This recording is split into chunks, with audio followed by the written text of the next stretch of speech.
que é ser uma mulher negra brasileira morando nos Estados Unidos? Será que a vida aqui é mais fácil ou mais difícil do que era no Brasil? Será que a cor da minha pele influencia em alguma coisa na hora de arrumar um emprego, me relacionar com as pessoas, me posicionar politicamente ou me sentir parte da sociedade americana? Já faz quase uns 5 anos que eu fiz um vídeo sobre esse tema aqui no meu canal e muito tempo já se passou, algumas coisas mudaram, algumas coisas não mudaram e acho que nunca vão mudar. Eu também mudei, eu já tô há quase 12 anos aqui nos Estados Unidos, então eu tenho muitas experiências e muitas opiniões também, porque não tem como, né? Cada pessoa tem uma visão de mundo diferente. Então hoje eu queria compartilhar algumas das minhas impressões sobre esse assunto com vocês, mas para começar, eu acho que é muito importante dizer que é difícil fazer um paralelo certinho entre a experiência de ser preto no Brasil e preto nos Estados Unidos, até porque a classificação de raça entre os dois países é muito diferente. A gente não fala a mesma língua quando se trata disso, e eu não tô nem falando de idioma, tô falando da classificação mesmo, porque no Brasil eu sempre entendi que as pessoas se auto-intitulam baseado na cor da pele, né? Você tem pessoas brancas, pretas, pardas, amarelas, porque é um país muito miscigenado. Então, por exemplo, se você tem brancos e negros na sua família, mas a sua pele é escura, você é preto. Mas tem gente que é loiro do olho azul, se auto-intitula branco e tem negro na família. Então, pra mim, sempre foi algo muito ligado à cor da pele. Mas aqui nos Estados Unidos, eu acho que as coisas são muito mais complexas e confusas, porque você tem os brancos, que se chamam de brancos, e você tem todas as outras minorias que são separadas em várias categorias diferentes. Você tem os nativos americanos, os africanos americanos, os latino-americanos, os asiáticos americanos, você tem o povo das ilhas do Pacífico, Pacific Islanders, mas por algum motivo os brancos não se auto-intitulam European American, eles são brancos. Então, dentro dessas classificações, além de ser um pouquinho diferente, ainda tem a forma de falar. Tem gente que fala black ao invés de African American, ou brown ao invés de latino, ou qualquer outra pessoa que tenha uma pele um pouco mais escura pode ser chamado de brown também. E é nesse contexto que não é igual nos dois países que nós, brasileiros, a gente acaba às vezes caindo assim num limbo, que a gente não sabe muito bem o que a gente é aqui. Porque, por exemplo, eu que sou, no Brasil, uma mulher negra, aqui nos Estados Unidos, depois de muitos anos morando aqui, eu aceitei o fato de que os americanos não me consideram black, eles não me consideram African American, eles me consideram latina. Então, na hierarquia de coisas que eu sou, porque eu sou mulher, eu sou negra, eu sou latina, o latina vem em cima. Por quê? Porque os negros americanos, os African Americans, e eu já falei sobre isso naquele meu primeiro vídeo, né? Essa classificação é para os negros que são descendentes dos escravos que vieram da África para os Estados Unidos há muitos anos atrás. Então são negros que estão aqui há muitos anos, muitas gerações. Eles têm costumes e têm cultura e têm uma história muito específica, muito particular, né? Você tem nomes muito específicos de negros americanos, você tem o jeito de se vestir, você tem as faculdades que eles preferem ir, tem toda uma cultura, tem todo um movimento que envolve você ser um African American. Então, mesmo pessoas que de pele são negras e até de etnia, né, de descendência, eu tenho ancestrais que vieram da África, assim como eles, mas por quê? E assim, estou dizendo como eu já ouvi eles dizendo pra mim. Não tô dizendo o que é certo, o que é errado, se eu concordo ou se eu discordo. Mas o que eles entendem é que African Americans são essas pessoas. Os outros negros que podem ter descendência da África ou de qualquer outro lugar, eles são outra coisa. Inclusive, eu já ouvi muitas pessoas dizendo que eu sou brasileira, que a minha etnia é brasileira. E eu fico assim, gente, mas brasileiro é nacionalidade, não é a minha etnia. Aqui é tudo muito confuso, tem um pouquinho de ignorância também, mas o que eu tô querendo chegar com esse ponto? O brasileiro, quando chega aqui, ele recebe um chá de revelação de quem ele é no mundo, né? Pelo menos aqui nos Estados Unidos, a gente às vezes se descobre coisas que no Brasil a gente nem sabia que a gente era.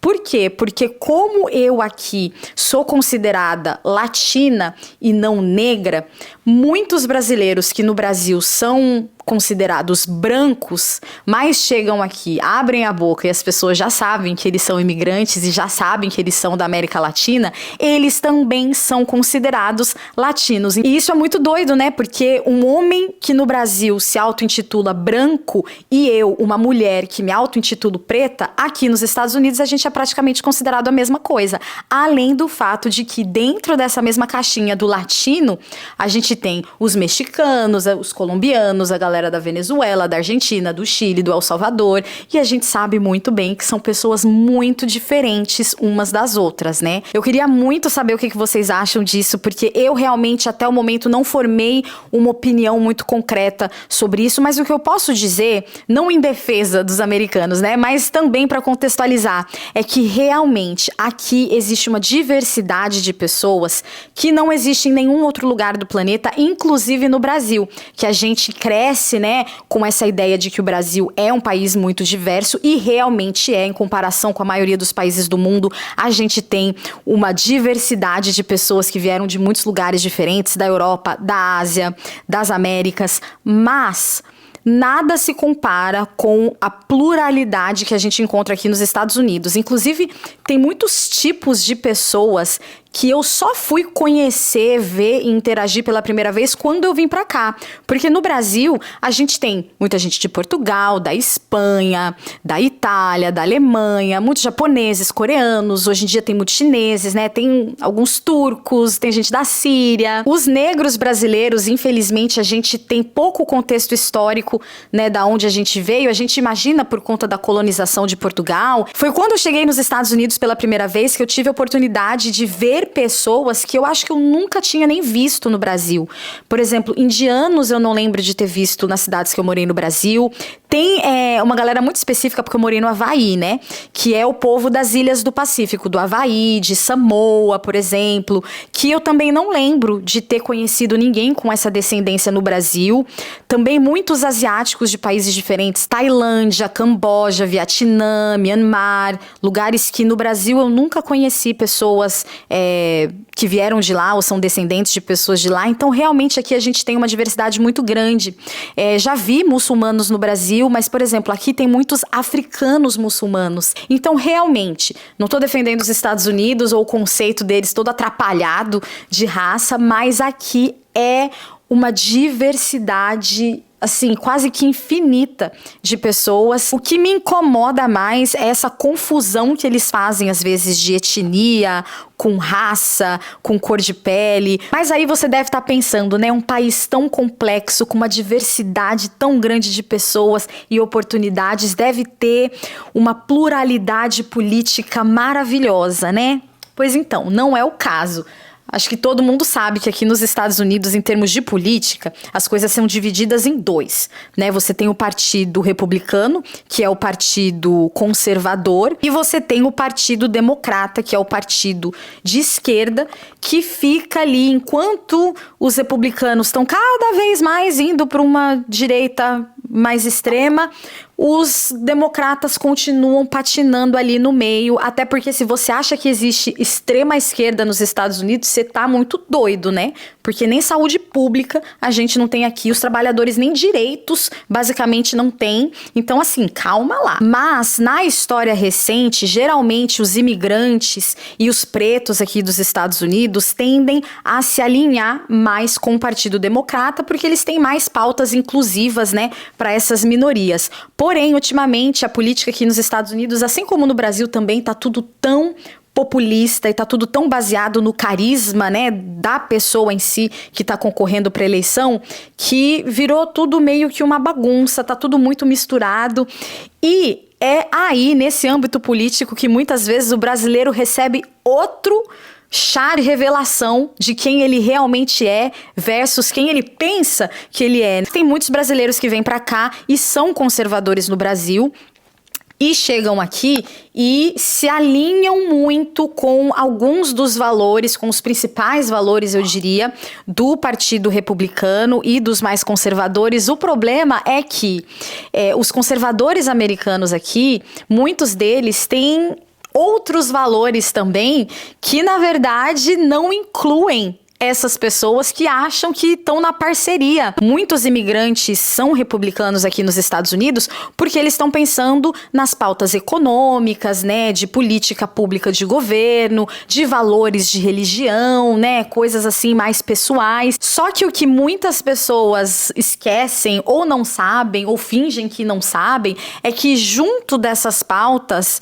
existem muitos outros assuntos e muitos outros posicionamentos de muitos conservadores aqui nos Estados Unidos que são pautados em raça. E eu sei que essas são coisas difíceis de falar e difíceis de ouvir, mas a gente precisa entender que o conservadorismo americano não é só sobre economia, não é só sobre a sua qualidade de vida, é sobre raça. Essa América dos sonhos que muitos conservadores querem é uma América dos pais deles, dos avós deles, das gerações anteriores da família. E naquela época não tinha brasileiro nos Estados Unidos, não tinha um monte de imigrante da América Latina aqui. Então você pode votar quantas vezes você quiser num candidato conservador, mas a primeira oportunidade que eles tiverem de meter o pé na bunda de todo mundo, eles vão, inclusive na sua. E eu não tô dizendo que se você é conservador no Brasil, você vai vir para os Estados Unidos e automaticamente tem que virar democrata.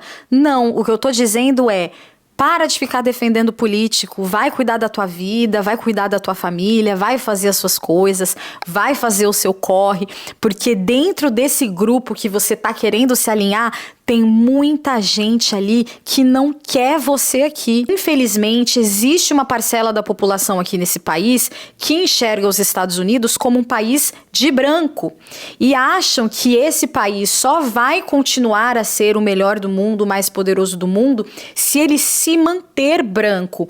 E desculpa falar isso para muitos de vocês, mas como eu falei lá no começo do vídeo, mesmo você se auto-intitulando branco no Brasil, chegando aqui, você não é branco, porque o seu primeiro nome não é de branco, o seu sobrenome não é de branco, o seu sotaque não é de branco, os seus pais não nasceram aqui, você não tem raízes nos Estados Unidos, ninguém da sua família nunca lutou uma guerra por esse país. E todas essas são coisas que eles levam em consideração. Não adianta você ter uma pele clara. Uma pele clara, como eu falei mais cedo, é só um fator nessa equação. Lembra daquela lei da gota? De uma gota, basta uma gota no seu sangue para você não ser puro branco. E a gente sabe que, infelizmente, dentro desse partido conservador existem pessoas dessa viés mais extrema, né, de supremacia de uma raça acima de outras. Então eu sei que é um assunto pesado, eu sei que é um assunto triste, mas a minha única mensagem com isso tudo é: faz o seu corre, vive a sua vida. Se você é brasileiro e já está aqui nos Estados Unidos, a gente sabe que é trabalho todo dia, mas que as oportunidades aparecem. A gente consegue sim ter uma vida aqui muito melhor do que a gente tinha no Brasil. Se você ainda está no Brasil e tem vontade de vir para cá, saiba que assim, fazendo as coisas certinho, planejando tudo direitinho, as chances de você se dar bem aqui são muito grandes, mas eu de verdade acho que o sonho americano ainda é muito possível. Eu sou muito grata a todas as oportunidades que eu já tive aqui, todas as pessoas que eu já conheci, todas as experiências que eu já vivi. Esse país está longe de ser um país perfeito, mas ainda oferece uma qualidade de vida que eu acho muito interessante. Eu só tô dizendo que você vai precisar se desconstruir muito durante essa jornada, porque vão ser muitos altos e baixos. Você vai descobrir que verdades que eram absolutas para você, às vezes no Brasil, chegando aqui, são relativas, mas eu ainda acho que é uma experiência positiva. Então, se você chegou até o final desse vídeo, eu agradeço muito. Se você ainda não está inscrito ou inscrita no canal, por favor, se inscreve aqui. E se tem alguém que você acha que ia gostar de assistir esse vídeo, também já compartilha e deixa aqui embaixo nos comentários se você tem alguma pergunta, se você quer compartilhar as suas experiências, as suas opiniões, pra gente ter um diálogo saudável, tá bom? Eu fico por aqui nesse vídeo de hoje e até a próxima.